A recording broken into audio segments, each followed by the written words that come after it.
Hey, what's up guys? Welcome to another episode of Pan the Organizer.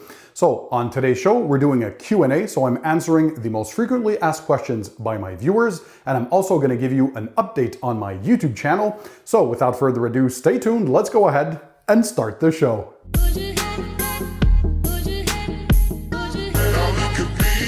So hey guys, I'm Pan, welcome to the show. I hope you guys are having a great day. So today is Q&A number 3. So in this episode, I'll be answering the most frequently asked questions from you guys, my viewers.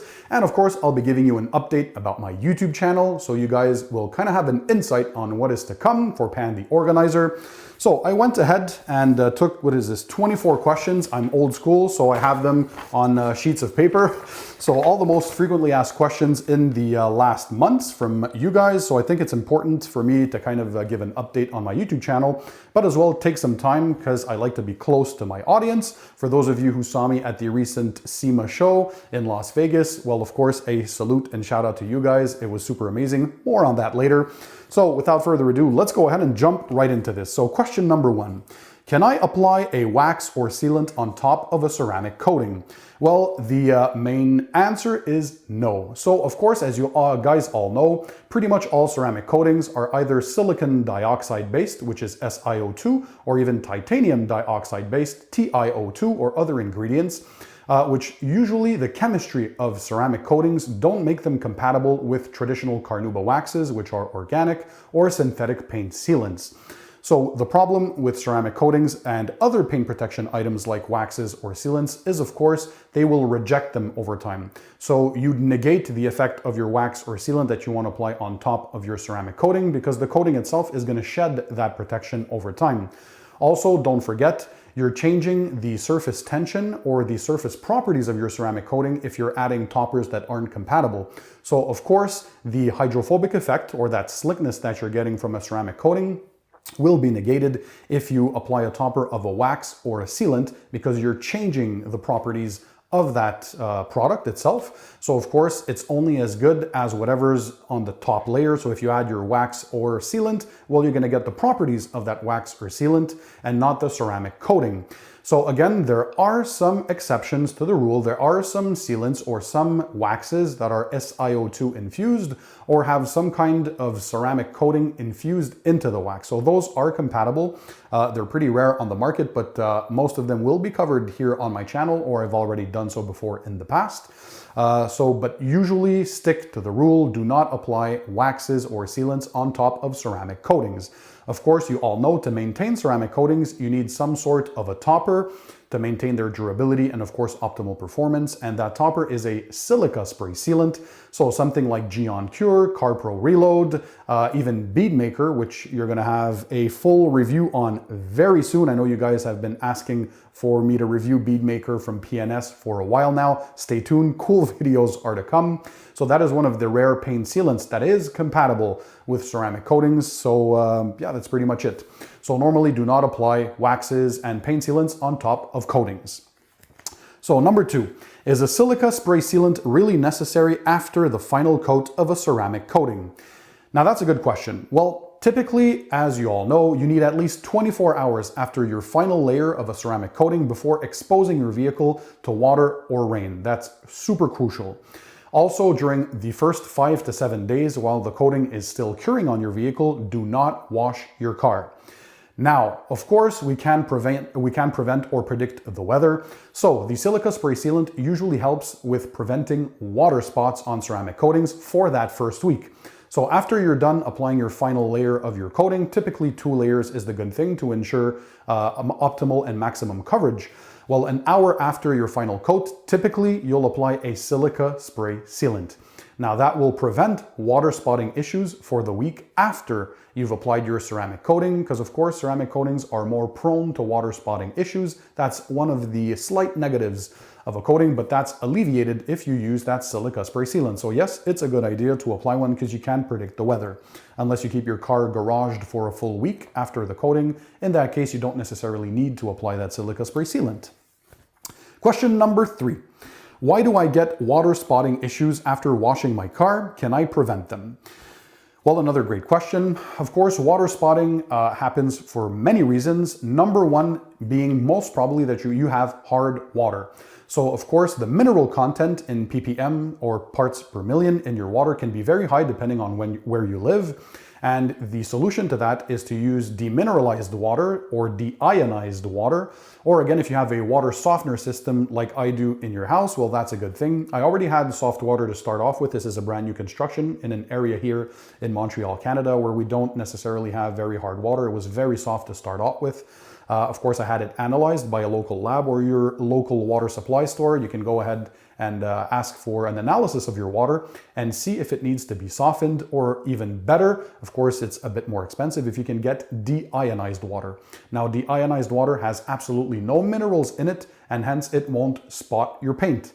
So water spotting comes from all that mineral content, all those minerals that are in the water, and imagine those droplets now of water when it's on your car. Of course, if there's morning mist or morning dew, or also if you have a bit of rain or you're next to some sprinklers maybe that will spray all that stuff onto your paint. Well, when it dries with the sun, those little droplets of water that are sitting on your paint have a surface tension, and of course, as they evaporate, they leave behind those minerals, and those minerals can etch through your clear coat and of course leave those marks and those water spots on your paint. There are some products like CarPro Spotless, for example, that can help remove water spots. There's also, I think, Optimum Polymer Technologies makes their MDR, the Mineral Deposits Remover. Now, those can greatly help to remove some fresh water spots, but if they've been etched there for a long time, you need to polish your paint. So either a compound followed by a polish, or just a light polish to help remove all that stuff that has been created by the water spots. Those droplets also act like a magnifying glass. So they concentrate all the sun's rays, it dries up, the water evaporates, and of course it'll leave those water spots behind. Now, if you have some sort of paint protection, a wax, a paint sealant, or a ceramic coating, of course that helps to prevent water from sticking on the paint, but you can't prevent the problem 100%. Another thing you might do is maybe you're washing your car in direct sunlight, and of course that accelerates the water evaporating and it'll leave behind some traces of mineral deposits. So hence, one trick that I always do is use a drying aid. When you're drying your car, either use a detail spray, a quick wax, or even a silica spray sealant if you have a ceramic coating. So spray that, mist that on the wet paint, and when you're drying, not only does it add lubrication, but it will prevent water spotting, or at least when you're drying your car as quickly as you can, you'll prevent the water spotting issues from happening. So I hope that briefly answers that question. Number 4. How can I remove water spots? Well, I touched that on the previous question. So again, there are some products like CarPro Spotless, there's Optimum Polymer Technologies, a mineral and deposits remover. So they're basically spray-on, wipe-off products, so they'll help remove those water spots. But if the water spots have been there for a while and they've etched through your clear coat, well, the only real way to remove those is through paint polishing or paint correction, meaning a compound followed by a polish, or if they're light spotting issues, just a light polish should do the trick. You can try by doing this by hand first, or if you need, break out your dual action polisher, go ahead and buff the paint out. Number 5, you always recommend to work in the shade or in a garage. Is it bad to work in direct sunlight?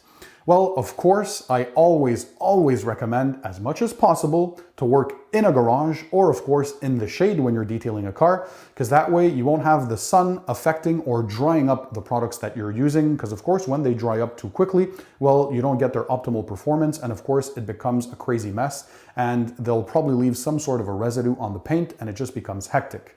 That being said, of course, always work on cool surfaces as much as possible. So either as late as possible in the day or as early as possible in the morning. You want to avoid noon when the sun is at its brightest, of course, because that will just make your work a lot easier. Of course, again, that being said, that doesn't prevent you from working in direct sunlight. Of course, think of all those mobile detailers out there who don't have a choice. But of course, it's their livelihood and they have to go ahead and still do the job. Well, there are a lot of products today, the technology has advanced a lot, that can be used in direct sunlight. Of course, they have the experience for that, and they have the tools and equipment and the qualified products to do so. So it's not impossible to do. I just mainly recommend, of course, that you always do it either in a shaded area or in a garage.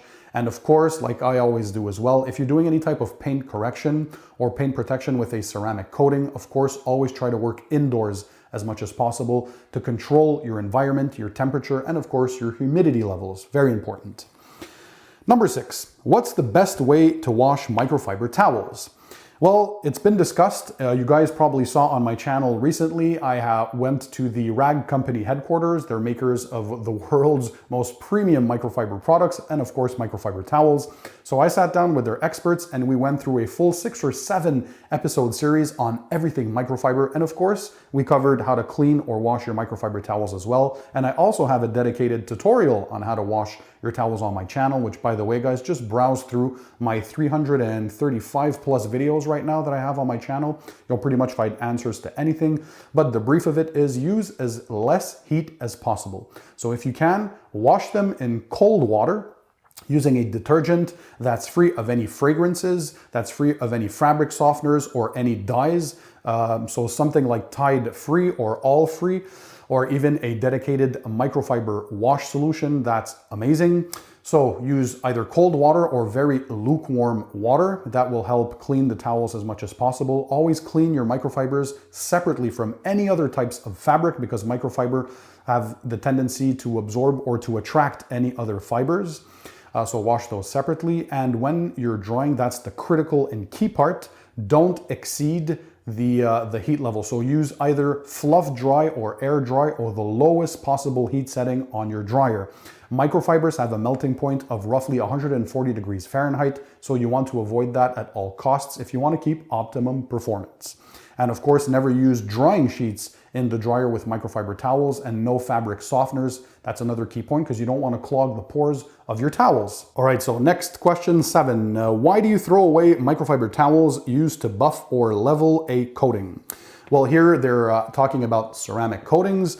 So of course, when you're done leveling or buffing off the coating, that's the final step. So you've applied your ceramic coating, you let it flash, of course, and when it's time to be buffed off, or we call that leveling the coating off, because you're essentially leveling that coating so you don't get any high spots. Well, that microfiber that you use to buff off the coating needs to be thrown away. Why? Well, because the silicon dioxide content or titanium dioxide content, SiO2, TiO2, or whatever basically ingredients there are in there, dry up and those can create glass shards. So there are microscopic levels of those hardened glass particles that are in your microfiber towels. And of course, microfibers are made to encapsulate and keep all that stuff in. So even if you've washed them, it's been proven that if you use them again on your paint, you will scratch and mar that finish, which obviously you do not want to happen.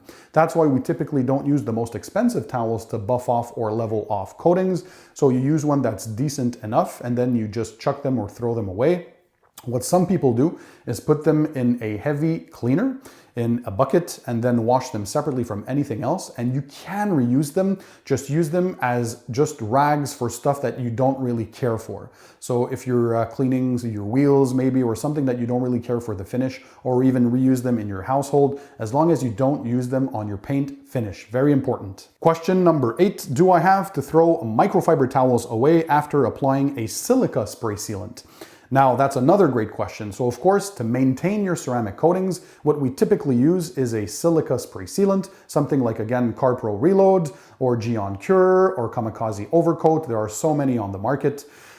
So what those products do, they have a very little percentage of SiO2 content or other types of glass coatings in them. So you can reuse your towels. The trick though is to make sure you use a good detergent and wash those towels immediately after use, and those you can reuse. So unlike traditional ceramic coatings where you have to throw away your towels, anything that is a silica spray sealant, you can reuse the towels, just wash them immediately after use. Number 9, what are your favorite detailing products? Whew. Now that's a that's a crazy question, and a one that I can't answer in this video because it would be way too long. However, you guys are in luck because, as you probably all know by now, I have my detailing products awards video that I do yearly, and my most latest one, of course, is the 2018 Car Detailing Products Awards video on my channel. So I'll leave a link up here, and of course you can click the link under the video if you guys want to go ahead and watch that. I basically give my top 3 products for every category. So best waxes, best paint sealants, best ceramic coatings, best shampoos, best leather care products, best wheel cleaners, best iron removers, so on and so forth. Everything is covered from A to Z or A to Z, depending on which country you live in. So go ahead and check that out. You'll have an idea of my favorite products. Number 10, what tools and equipment do you use? Again, you guys are in luck. I have many videos on my favorite tools and equipment for car detailing. So again, you can click a video up here, and again, I'll leave links in the description under the video if you guys want to check those videos out. But I cover everything from pressure washers to steam cleaners to brushes and all sorts of good stuff, microfiber towels, polishing machines, so DA polishers, forced rotation, and so on and so forth. Lots of cool stuff on the channel. So of course, make sure you check those out. I have many playlists, by the way, that you guys can browse through and do some binge watching. So forget Netflix, watch Pan the Organizer, right guys? So number 11. How many subscribers and views does your channel have? Well, that's an awesome question. Of course, it's public, so you guys can check the numbers on my channel. But currently, we're at 172,000 subscribers. Yes, 172,000, and we're approaching 18 million views. So I'm blessed, of course, with an awesome audience. You guys have just been wonderful. I started my channel in April 2016, so it's been roughly 2.5 years now. I'm still young in the business. However, thanks to you guys, we quickly rose to, I think, the number 2 spot in the privately owned YouTube channel for car detailing. So channels that are owned by one individual and of course not brands or companies. So we're sitting at the number 2 spot currently. We're right behind Larry, my buddy Larry Casilla from Ammo NYC. In 3rd spot, there is Car Cleaning Guru from the UK. He's at roughly, I think, 164,000 subscribers. And then in 4th place, there is again my buddy Matt Mormon from Obsessed Garage. You guys probably know him. He sits roughly at 147,000 subscribers. So yeah, we're number 2 spot. The channel has been growing like crazy, guys. The pace is insane. I think by January or February, we should be hitting 200,000 plus subscribers. So if you guys remember, let me just show you what we got. If you guys remember this, I did a video on my channel. We got this silver play button from YouTube for surpassing 100,000 subscribers. That was in April 2018. So that was a pretty cool award. And of course, again, all thanks to you guys, because without you, well, this wouldn't be possible. So again, man, I'm stoked. This is awesome. The journey has been freaking amazing from the beginning. I can't believe that we're here today. I have audiences that are worldwide, so in all the countries, pretty much. So again, salute to all you boys and gals that are out there. Because yes, there are girls that are watching my channel too. I find that's awesome. Roughly 10% of my audience are females, which is rare in the car detailing space. So hello to all the ladies. Okay, enough of me now. Let's get back to the questions. Question 12. How do you clean Alcantara seats? Now, of course, this is a huge question. Alcantara is not as popular of a material as leather or, of course, traditional fabric or cloth seats. However, Alcantara is a synthetic variant or a cousin to suede, and it's more durable than suede. Now, how to maintain it is actually quite easy. So because they are fibers, so you can kind of see this as carpet fibers or cloth fibers, what you're going to do to clean Alcantara is use a carpet cleaner or a fabric or upholstery cleaner. That's the best thing to do. Now you're going to spray some. You always go from, of course, the least aggressive method to the most aggressive method, depending on what kind of staining or what kind of soil you have, or dirt level, I should say, in those fibers. So step number 1, the less aggressive step, is to spray some on a microfiber towel. You gently blot and gently lightly scrub that area, and that should take care of it. Then a step up from there is to apply that fabric cleaner onto a soft bristle brush. You'll take that brush and you'll gently agitate the area, and then you'll blot with a dry microfiber towel. And the most aggressive, well, after you're done those 2 steps, I should say, the fibers will of course be flat. What you want to do is to raise those fibers, and the trick is to use your vacuum with a long hose attachment that you're going to keep close to the fibers but not directly on the material. And you're going to go ahead and vacuum that area. That will make the fibers stand up again and give that plush effect to the Alcantara. And of course, you want to make sure that the tip of your vacuum, use some sort of sandpaper, 3000 grit is fine enough, and sand the tip. That way, if you accidentally touch the fibers, you won't do any damage. That's good for all the interior surfaces, by the way, in your car when you're using your vacuum. And of course, the final step, or the most aggressive, I should say, is to use a steam cleaner. Now, of course, use an attachment or a microfiber towel on top of the head of your steam cleaner, and then gently use steam to release all that kind of stuff. Gently mist, of course, your fabric cleaner onto the fibers of the Alcantara, and you're good to go. Okay, question number 13. In dilutions, what do numbers mean? For example, 1 in 10 dilution. That's a great question. The answer is quite simple. So for example, well, first of all, the numbers. 1 in 10 dilution, the smallest number, so that's the parts that you need of the product. So 1 in 10 means 1 part of product to 10 parts of water. That's very important. So for example, if you're using 10 milliliters or 10 ounces of product, you're gonna have to use another 100 ounces of water or 100 milliliters of water to total that up for a total of 110 milliliters of solution or 110 ounces of solution. So 1 in 10 basically is 1 part. The number 1 is always the amount of product that you need, so that's 1 part. And the second number, the bigger number, is the water ratio that you need.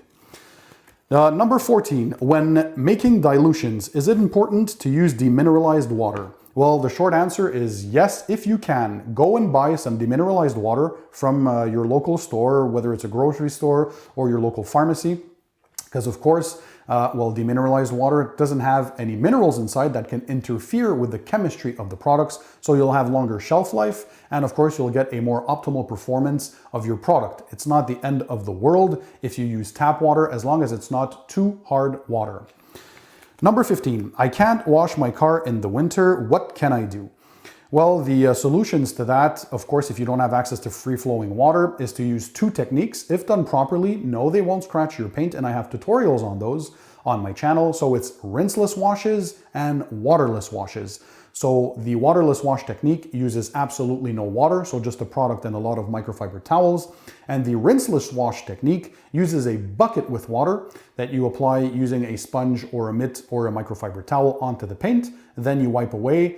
And there's no drying necessary, or no rinsing necessary, I should say, of that product. So those are 2 alternatives that you guys have if you don't have access to free-flowing water. Number 16, what's the difference between a wax, a paint sealant, and a ceramic coating?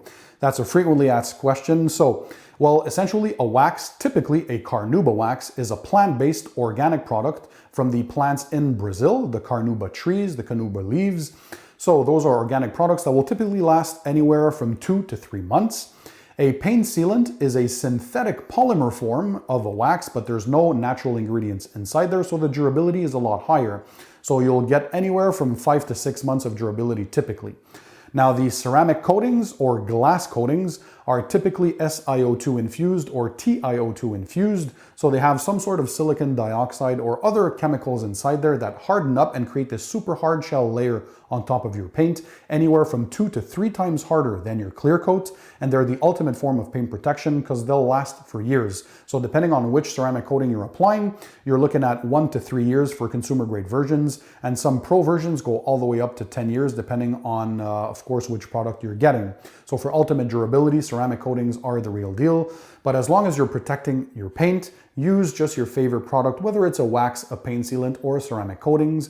Many tutorials on my channel for all 3 forms of paint protection. Number 17, did you attend SEMA? How was it? Yes, I did attend the SEMA show in Vegas on November 1 and 2. That's when I was there. I went around and of course met a lot of you guys, my viewers. It was freaking amazing to see you guys in person. I must have been visited or must have crossed or seen roughly a couple of hundreds of people that were there. I was absolutely amazed by the quantity of you guys that just wanted to meet me. So again, thank you. As you guys saw, I'm the same guy in person that I am in my videos. So I like to think that I'm genuine, because of course I love car detailing and I love to spread my passion to you guys. So it was great meeting you. And of course, I met a lot of car detailing products companies and equipments and tools, and a lot of great things to happen on the channel because I have new relationships now that I built over there. Networking was very important. So a lot of great content to come, of course. Stay tuned for more videos on my channel.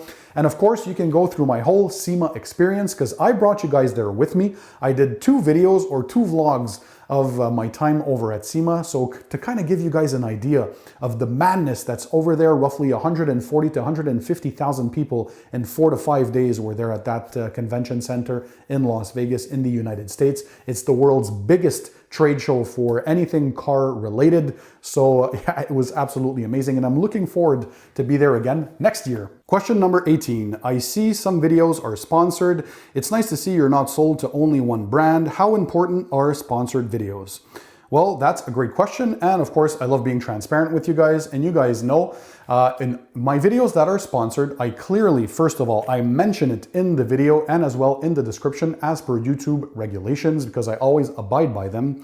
And well, it's rare that you'll hear other YouTubers talk about sponsored videos, although there are a lot out there that do some, but I like to be transparent and let you guys know. Of course, you see that I'm kind of like the Switzerland of the car detailing world, meaning that I'm open to all brands as long as they're good. So I'm not necessarily sold to only one brand. You've seen I've done dozens and dozens of brands and probably now over 1,000 products that I've reviewed on my YouTube channel. So what I do is that I have to believe in the product. So I go through a thorough testing period for weeks, sometimes months before I do a video for a brand. Then if it's good enough to make it to my detailing arsenal, then I'll talk about it and I'll present my findings to you guys. So my goal is to make you guys discover the cool brands and companies that are out there that make quality products. Now, I always make it a point for myself to refuse to do a video if I don't believe in the brand or if I would never use or purchase the product myself. Of course, sponsored videos are part of the YouTube community, and the quicker or the bigger your channel gets, the more important those become. And of course, it's all thanks to you guys, because we got to the point now where we're one of the biggest car detailing channels on YouTube, which is awesome. And for me to continue to make awesome content and of course reinvest in my channel, we're talking about equipment, of course different editing software, the computers needed for all that stuff, all of the equipment needed to film, and of course, keeping my my brand image up to date. That can be an updated logo, an update video for the introduction, the updated look to my websites, my social media, and of course my YouTube channel. Well, all that has a cost associated to that, and sponsored videos allow me, of course, to continue growing the channel. But rest assured, you will always know when a video is sponsored. Of course, I always like to be super clear with you guys and super honest and transparent, and I will only do videos for brands that I believe in, that I have vetted for, that I have tested, and that I strongly recommend. And I think you guys have noticed that in my videos. So yeah, I hope that that answers that. Pretty simple. Number 19, have you done any collaborations with other YouTubers yet?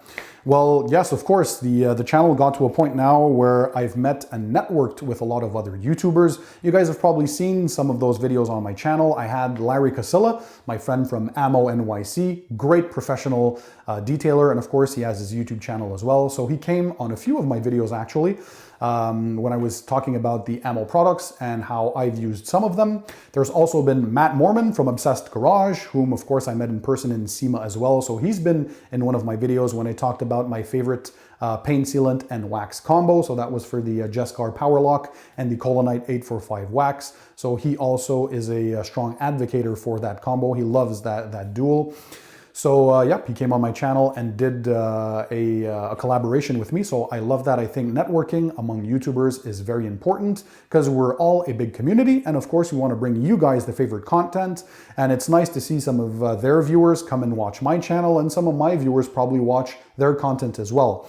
And there are many surprises to come because, of course, I'm continuing to meet great YouTubers that do car detailing out there. A lot of celebrities and stars that you guys probably know. So stay tuned. Lots of cool stuff coming on my channel for the end of 2018 and 2019, of course. Number 20. Do you have any other social media sites?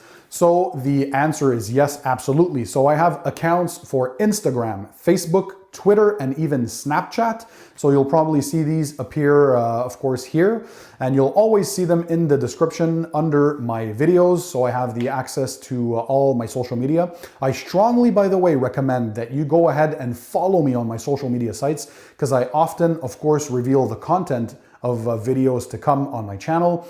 And perhaps more importantly for some of you guys, well, I do some giveaways and I reveal the winners of those giveaways on my social media websites. So again, Instagram, Facebook, Twitter, and Snapchat. Snapchat I don't really use for now. I have that account for later on if need be one day. But my main accounts, of course, are Instagram and Facebook. I'm very active on those two. So go ahead, follow the Pan the Organizer social media, because who knows what cool stuff you'll find on there. Number 22, where did you get the name Pan the Organizer? That's actually a question that came up a lot in SEMA 2, at the SEMA show. Well, essentially, I was at a dinner with my girlfriend, Isabel, that you guys have probably seen on some of my videos. So we were having dinner and I was talking, this was early on in 2016 now, I was in the early stages of creating my YouTube channel. So before I had put any videos online, and I was looking for a cool name for my channel. So of course, she knew the OCD levels of organization that I have, because you'll see on my channel, I do many videos on organizing spaces, organizing your life, your budget, so on and so forth. And of course, she knew how crazy I was with detailing. So she said, well, listen, since you're so obsessed with that kind of stuff, why don't you call yourself Pan the Organizer? So my friends and family all know me to be the key organizing person in their lives, and I give a lot of tips and tricks on how they can improve, of course, their personal lives. So it was just, I guess, a natural thing to call myself Pan the Organizer. So there you go. That's why my channel is called Pan the Organizer. Number 23, I see that you have other styles of videos. What else do you cover on your channel?